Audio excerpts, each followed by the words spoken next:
Today we are announcing the indictment of 24 alleged gang members and associates of Hermanos de Pistoleros Latinos, or Brotherhood of the Latin Gunmen in San Antonio.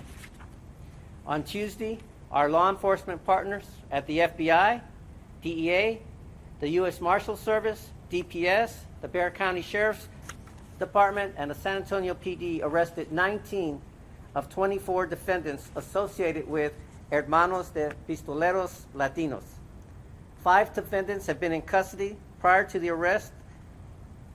operation earlier this week, including Antonio Rios Jr., who was placed in federal custody last September, charged with felon in possession of a firearm.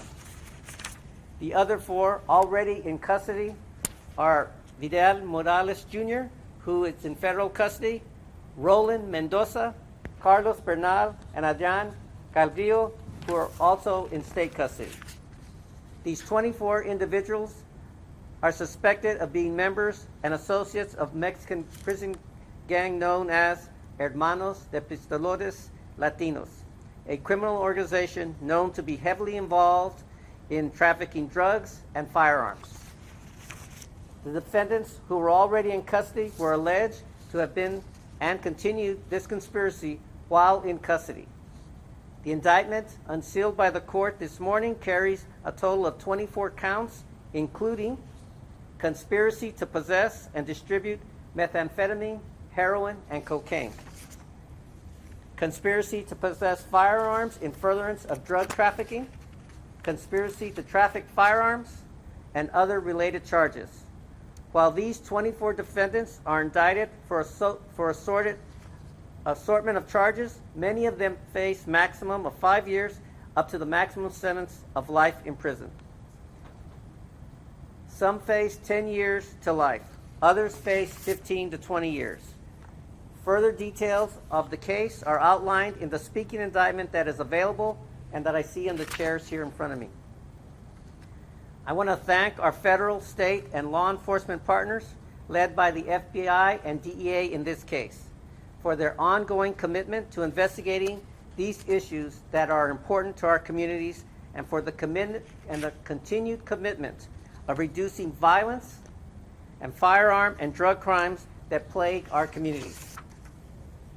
Their professionalism, determination, and expertise help protect the safety of our citizens and allow our federal prosecutors to keep violent criminals out of our communities for years.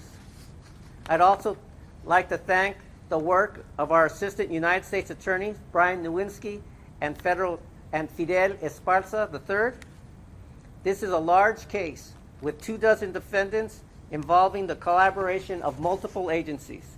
The work of these Assistant United States Attorneys, the work that they do, the time that they dedicate to ensuring cases like these are prosecuted properly, serving justice for the interest of the United States and our citizens, certainly deserves to be recognized. And I thank both Brian and Fidel for their work. I'll let the investigating agencies speak about their roles. I'll start with Special Agent in Charge Aaron Tapp from the FBI San Antonio Division, followed by DEA Assistant Special Agent in Charge Ben Post. Thank you. Thank you, United States Attorney Esparza. I frequently say that in the FBI we accomplish nothing alone, and so I want to begin today by recognizing and thanking all of our partners in this case, to include, of course, the United States Attorney's Office, the DEA, the U.S. Marshal Service, the Texas DPS, Customs and Border Protection, IRS Criminal Investigations, the San Antonio Police Department, Bexar County Sheriff's Office and DA's Office, the Bernie Police Department, New Braunfels Police Department, the Texas Department of Criminal Justice, OIG, and the Texas National Guard. The FBI is dedicated to strengthening the partnerships you see here and our partners across all of our local communities, because no threat is more pernicious and no threat depends more on these partnerships than the threat of violent crime in our communities. Violent crime remains far too high, and it's impacting far too many communities. And as part of the FBI's goal to reduce violent crime in this community, our agents, our task force officers, and our partner agencies have worked long days, long nights, weekends, and holidays on this case. And as they are on every case, they've been dogged and persistent, and I'm really proud of them. These folks work extremely hard every day, and they've done it their entire careers because they're committed to this community, to the state of Texas, and to the Constitution of the United States. They embody the traits of fidelity, bravery, and integrity. We are a safer community today because there are fewer firearms in the hands of bad actors, fewer kilos of meth, of heroin and cocaine for sale in our community, and one less trafficking organization doing business in South Texas. In the FBI, as we work every day to confront the problem of violent crime, our goal is not just to put a couple of violent actors in handcuffs for a few hours or for a few days or a few months. Our objective is to build cases that deeply cut into the capabilities of sophisticated criminal enterprises, to take away the tools of their trade, to ultimately dismantle these sophisticated criminal enterprises, and to put the worst of the worst behind bars for a very, very long time. The law enforcement profession is difficult and dangerous, and the men and women who protect and serve this community and our country deserve our gratitude and support.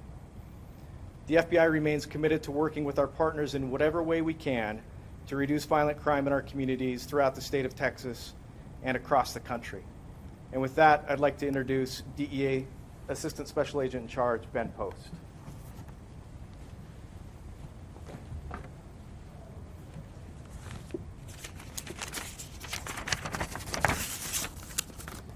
Good morning. My name is Ben Post. I'm the DEA Assistant Special Agent in Charge of the San Antonio office. The work done by DEA in this investigation alongside our partners led to the arrest of Daniel Natividad, a senior member of HPL, Hermanos de Pistoleros Latinos. Within the gang, he's also known as the leader of the free world because he is the highest ranking member of HPL outside prison. Besides Mr. Natividad, a number of other significant drug distributors in the organization were arrested. These arrests and indictments will put a dent in HPL and their drug trafficking activities, which are the main source of income for the gang. Members rely on this money made by drug trafficking to not only fund their organization outside prison, but to supply money to members inside prison, which furthers acts of violence. HPL poses a serious threat to our community through drug trafficking and violence. I like to think that drug trafficking and violence are two sides of the same coin. They go together. Our investigation revealed that illegal drugs are smuggled into San Antonio from Mexico, then stored in stash houses of HPL members and businesses. Then it is trafficked throughout Central and South Texas.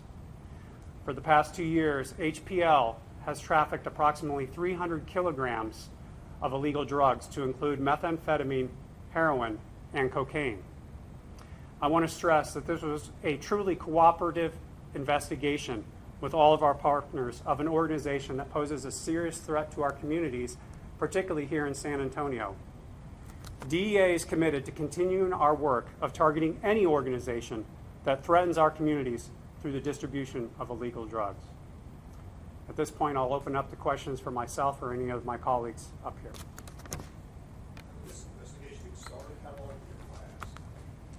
This investigation started approximately last summer, May, September of 2023. And there's further ongoing parts of it that will continue, which obviously we won't go into.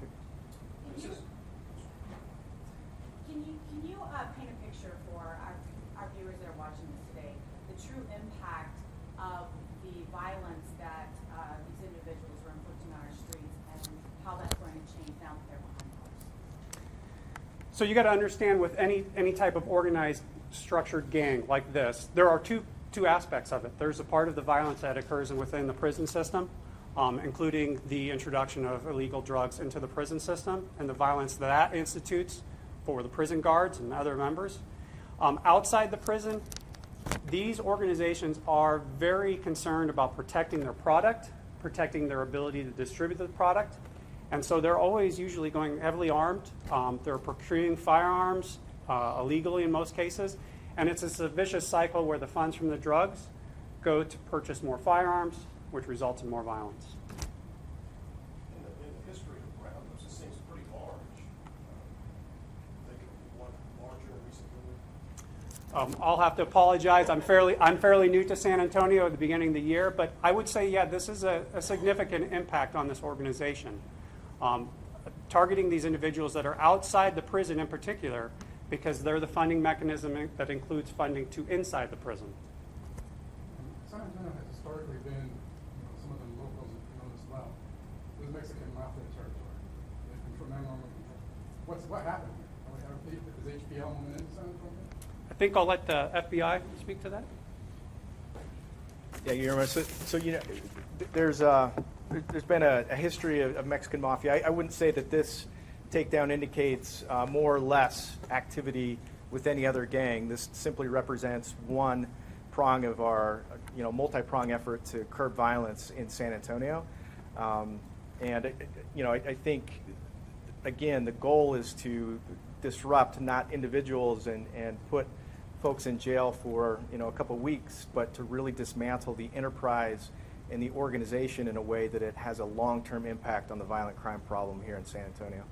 What are the major gangs known to be operating in San Antonio, and where are this group operating in that? I don't know that we have a ranking. There's a number of gangs operating in San Antonio, and they kind of range from very, very well organized to collaborating with one another for business purposes to very loosely organized neighborhood gangs. So there's a wide array. We see it across the spectrum here. And because this is originated as a prison gang, and these free will gang members are now behind bars, how exactly will that change? Because I'm assuming they're still calling shots. And you've taken out the leaders on the streets and putting them with the other leaders in the prison. I'm not sure I understand the question. Well, you've taken these guys off the streets, and now they're in prison with the other leaders of the gang. Right. So, one might think they're just going to find somebody else to take that job. So, what's really the impact of cutting them down right now? So, we'd much rather have them in prison, and you kind of have an assumption that someone else will take their place. I don't know that that's true. The point of this takedown and of this press conference is to send the message that we will come and get you and put handcuffs on you